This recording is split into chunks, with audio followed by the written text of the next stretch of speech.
திருமண வாழ்க்கையில வந்து ரஜினி சார் உங்களுக்கு ரொம்ப சப்போர்ட் பண்றாருன்னு சொன்னீங்க சோசியல் ஒர்க்குக்கு. 45 ஆண்டு கால திருமண வாழ்க்கை எவ்வளவு அழகா அந்யோன்யமா இவ்வளவு ஆண்டுகள் கழிச்சு சந்தோஷமா இணைந்து வாழ்றீங்க இல்லையா? இப்ப சமீபத்துல 2 வருஷம் 10 வருஷத்துல இருக்கிற கப்பிள்ஸ் கூட வந்து டிவோர்ஸ் கேட்கறாங்க. இந்த 45 ஆண்டுகள் வந்து ஒரு பெரிய விஷயம். இந்த ஒன்னா இருக்கிறதுக்கான சீக்கிரம் என்ன, அதோடைய தேவை என்ன மேடம்? அது என்னை பொறுத்த வரைக்கும்ப்பா ஒருத்தரோட மனப்பான்மையை பொறுத்து இருக்கு. அது மட்டும் இல்லாம சூழலை பொறுத்து இருக்கு. நம்ம பொதுவா எதையுமே சொல்ல முடியாது. ஹலோ மேடம், ஃபர்ஸ்ட் இயரை வந்து நீங்க வந்து கம்ப்ளீட் பண்ணிருக்கீங்க. இது அடுத்தடுத்து எந்தெந்த மாதிரியான ஸ்டெப்ஸை வந்து நீங்க முன்னெடுத்துக்க போறீங்க மேடம்? பாரத சேவாவா ஆரம்பிச்சது தான் இன்னைக்கு ஒரு லொக்காலிட்டிலையும் மக்கள் மேடையா கொண்டு போறோம். இந்த ஒரு வருஷத்துல அந்தந்த இடத்துல குழு இருந்தாதான் அந்தந்த காரியங்களை செய்ய முடியும், ஊர் நலனுக்கு வேலை செய்ய முடியும்ன்றதுனால 234 தொகுதிகளா இருக்கிற தமிழ்நாட்டிற்கும் 42 மாவட்டங்களா இருக்கிற தமிழ்நாட்டிற்கும் எல்லா ஊர்களிலும் கிராமம் வரைக்கும் நம்ம மெம்பர்ஸ் நம்ம குழுக்கள் வேலை செய்து ஒரு நெட்வொர்க், அப்படி நெட்வொர்க் ஹெட் ஆஃபீஸ் வரைக்கும் எல்லாம் தெரிவிக்கிறதுக்கும் நல்ல காரியங்கள் பண்ணுவதற்கும் தான் இவங்க காவலர்கள், பாதுகாவலர்கள், நிர்வாகிகள், பொறுப்பாளர்கள், அக்கௌண்டபிலிட்டின்னு சொல்லுவோம் இங்கிலீஷில்.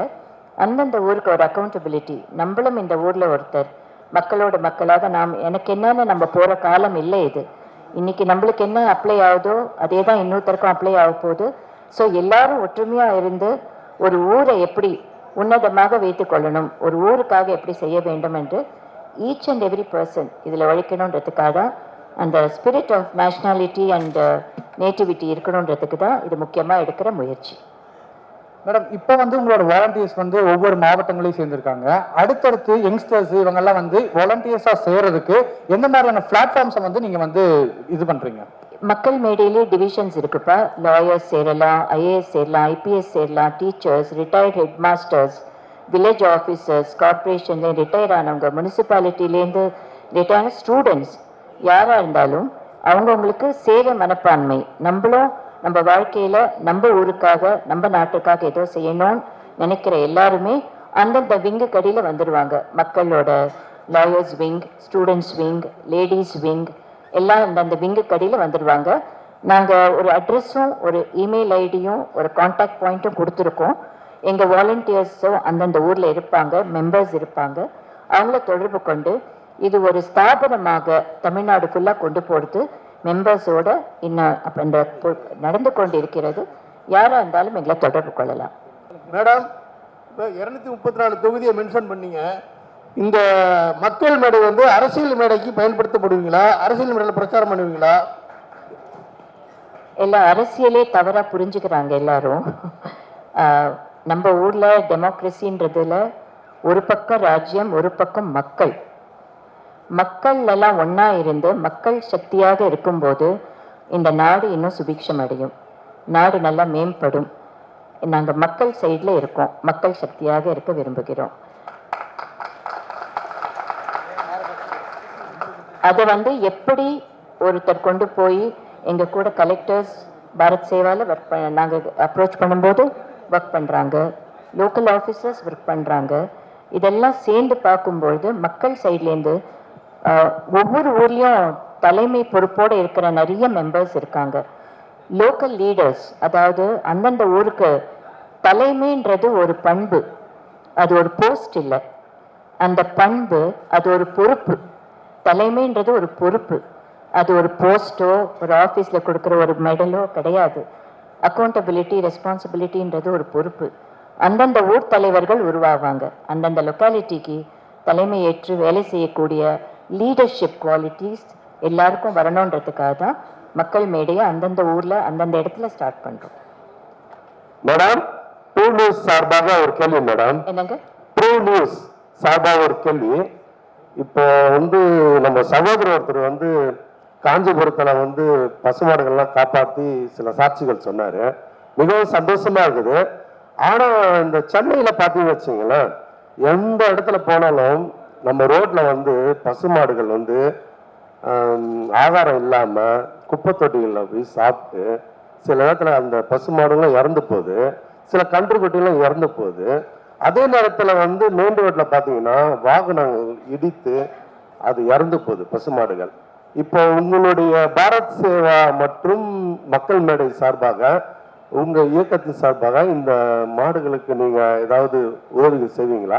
கண்டிப்பாக அந்த லொக்காலிட்டியில் வேலை செய்கிற மக்கள் மேடை முயற்சிகள் எடுக்கணும். அதுக்கு தான் தனிப்பட்ட முறையில் வருத்தப்பட முடியும். ஆனால் வேலை செய்து போய் என்ன செய்யணும்னு தெரியாது. கூட்டமாக குழுவாக மக்கள் ஒன்றோடு ஒன்று சேர்ந்தா நம்ம எதை வேண்டாம் நினைக்கிறோமோ அதை நடக்காமல் பார்த்துக்க வேண்டியது நம்ம கடமை. நம்ம எதை அலோவ் பண்ணுறோமோ அது நடந்துக்கிட்டே போகுது. நம்ம எதை தவறு நினைக்கிறோமோ அதை தடுக்கிற முயற்சிகள் நம்ம மக்கள் சக்திக்கு வரணும். மக்கள் ஒன்றாக சேர்ந்தா இது செய்யலாம், செய்யக்கூடாது, செய்ய விடக்கூடாதுன்ற முயற்சி மக்கள் கிட்டேந்து வரணும். அதனால தான் மக்கள் ஒன்றாக சேர்ந்து மக்கள் மேடை உறுப்பினர்கள் சேர்ந்து ஒரு ஊருக்கு எது தவறு நினைக்கிறோமோ அது நடக்காம பார்த்துக்கொள்வது நம்மளுடைய முயற்சி. மேடம் 60+லயும் இவ்வளோ இண்டிபெண்டா சோஷியல் ஒர்க் இவ்வளோ அழகா பண்றீங்க. ஃபேமிலி சப்போர்ட் உங்களுக்கு எவ்வளோ கிடைக்குது மேடம்? அவங்க உங்களுக்கு எவ்வளோ சப்போர்ட்டிவா இருக்காங்க? Thank you very much. இது விமன் எம்பவர்மெண்ட் கேள்வி மாதிரி. தேங்க்யூ. அவங்க சப்போர்ட் இல்லாமல் எதுவும் நடக்காதுங்க. இன்றைக்கு நான் முக்கியமாக எல்லாரும் வந்தப்புறம் சொல்லணுன்றதுக்காக வெயிட் பண்ணிட்டு இருந்தேன். எங்கள் விவசாயிகள் எல்லாரும் ஒரு வீட்டில் ஒரு கணவருடைய சப்போர்ட் இல்லாமல் ஒரு பெண் எதையுமே எடுத்து செய்ய முடியாது. பிரதர், சிஸ்டர், பிள்ளைகள், கிராண்ட் சில்ட்ரன் இவங்க எல்லாரும் நம்ம வீட்டில் இருக்கும்போது நம்மளுடைய தாட்ஸை கேட்டு நம்ம சொல்கிறத பங்கு கொண்டு அதில் பார்ட்டிசிபேட் பண்ணி அதில் நம்மளுக்கு ஊக்குவம் கொடுக்கறது இல்லாமல் நம்ம யாருமே எந்த இடத்துலையும் வந்து வேலை செய்ய முடியாது. அதற்கு முதல்ல என் கணவருக்கு நான் தலை வணங்கி நன்றி தெரிவிச்சுக்கிறேன். ஆக்சுவலாக என் மனசுக்கு மக்கள் மேடைன்றது நான் அவருக்கு செய்கிற அர்ப்பணிப்பு மாதிரி தான்.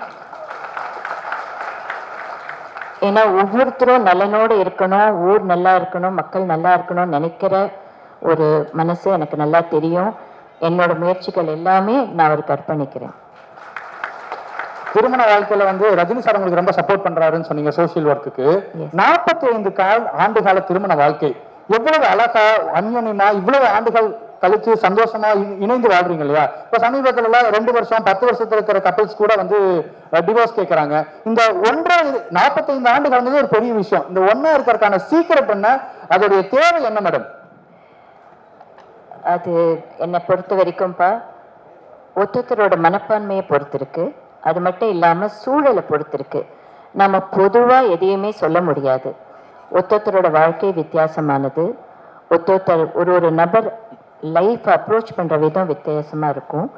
அவங்கவுங்க இருக்கிற சூழல், அவங்களுக்கு கிடைத்த அனுபவங்கள், அவங்களுக்கு கிடைக்கிற நல்லது கெட்டது எல்லாத்தையும் வச்சு பக்குவமாக கொண்டு போகிறது தான். அது அந்த காலத்தில் இவ்வளோ அழுத்தங்கள் எல்லாம் சமாளிக்கக்கூடிய ஒரு மனப்பான்மை இருந்தது. இருந்தாலும் இன்னைக்கும் எவ்வளவோ பேர் நல்லா வாழ்ந்துட்டு இருக்காங்க. நம்ம பாசிட்டிவாக இருக்கிறவங்கள பார்த்து சந்தோஷப்படணும்,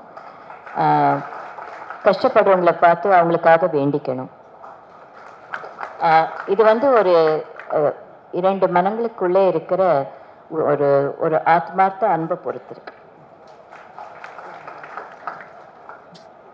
மேடம், இப்போ பசுமாடு பாதுகாக்கப்படணும் அப்படின்னு சொல்லியிருந்தீங்க. மாடுகள்ல எல்லா மாடுகளுமே ஒரு இனத்தை சேர்ந்தது தான். பசுமாட்டை விட எருமை மாடு அதிகமாக பால் கொடுக்குது, அடர்த்தி கொடுக்குது, அது இருக்குது. அதே மாதிரி காளை மாடுகளும் இருக்கு. ஏன் குறிப்பாக பசுமாட்டை மட்டும் பாதுகாக்கணும்னு சொல்றீங்க? இல்லை, நாங்கள் பசுமாடை மட்டும் சொல்ல, அது ஒன் ஆஃப் த முயற்சி. அருண் இன்னைக்கு வந்திருக்கிறது அவரோட வேலையை ரெப்ரசன்ட் பண்ணி வந்திருக்காரு. நாங்கள் பாரத சேவா கூட சேர்ந்து சங்கல்பம் ஒரு ப்ராஜெக்டையும் லான்ச் பண்ணோம் போன வருஷம். உங்களுக்கு ஞாபகம் இருக்கும், குருமார்கள்லாம் வந்து ஆசீர்வாதம் பண்ணி கொடுத்துட்டு போனாங்க. அதில் கோஷாலைகள் அப்படின்னு ஒரு கேட்டகரி இருக்குது, வேத பாடசாலைகள்னு ஒரு கேட்டகரி இருக்குது, பராமரிப்புகள், கோயில் பராமரிப்புகள் எல்லாமே அதில் வரும். அந்த புரோகிதர்கள் எல்லாமே வரும். அந்த கோஷாலைகளை எடுக்கும்போது எரும மாடு, பசுமாடு எல்லாம் சேர்ந்து தான் வரும். அதில் கோன்றது வந்து சர்வ தேவதா ஸ்வரூபம்ன்றது அந்த தர்மத்துக்கு உகந்தான் இருக்கிறதுனால பசுமாடை பற்றி பேசினாங்க. அதனால வந்து எரும மாடு நம்மளுக்கு சிவன், நம்ம எல்லா பகவானையும் வேண்டிக்கிறதுல 2 மாடுகளுக்கும் சமமாக தான் இருக்குது. அது கண்டிப்பா பாகுபாடு மனிதர்களுக்குள்ள இருக்கிற பாகுபாடு மாதிரி கேட்டிலுக்கு இருக்காது, கண்டிப்பா இருக்காது. மேம், இந்த அமைப்பு ஆரம்பித்து ஒரு வருடம் ஆகுது. இந்த ஒரு வருட காலத்தில் தங்களுக்கு நிறைவாக கொடுத்த பணி என்ன? நீங்கள் என்னென்ன சாதிச்சதா நினைக்கிறீங்க? முதல்ல மக்கள் கிட்ட கொண்டு போய் சேர்க்கறது ஒரு பெரிய முயற்சியா இருக்கு. ஏன்னா அந்த காலம் மாதிரி இன்னைக்கு டிராவல் வந்து அவ்வளோ ஈஸி கிடையாது. டிஸ்டன்சஸ் ஜாஸ்தியா இருக்கு, பரப்பளவர்கள் ஜாஸ்தியா இருக்கு. கிராமம், அதுக்கு மேலே குக்கிராமம், மலைவாழ் கிராமங்கள் அப்படின்னு எல்லா இடத்துக்கும் கொண்டு போய் சேர்க்கறது ஒரு பெரிய முயற்சியா இருக்கு. இப்போ நாங்கள் சாதிச்சதுன்னு நினைக்கிறது வந்து எங்கள் மெம்பர்ஸ் எல்லாம் ஒன்றா சேர்த்து 42 மாவட்டத்தில் இருக்கிறவங்களையும் ஒன்றா சேர்த்துருக்கோம்.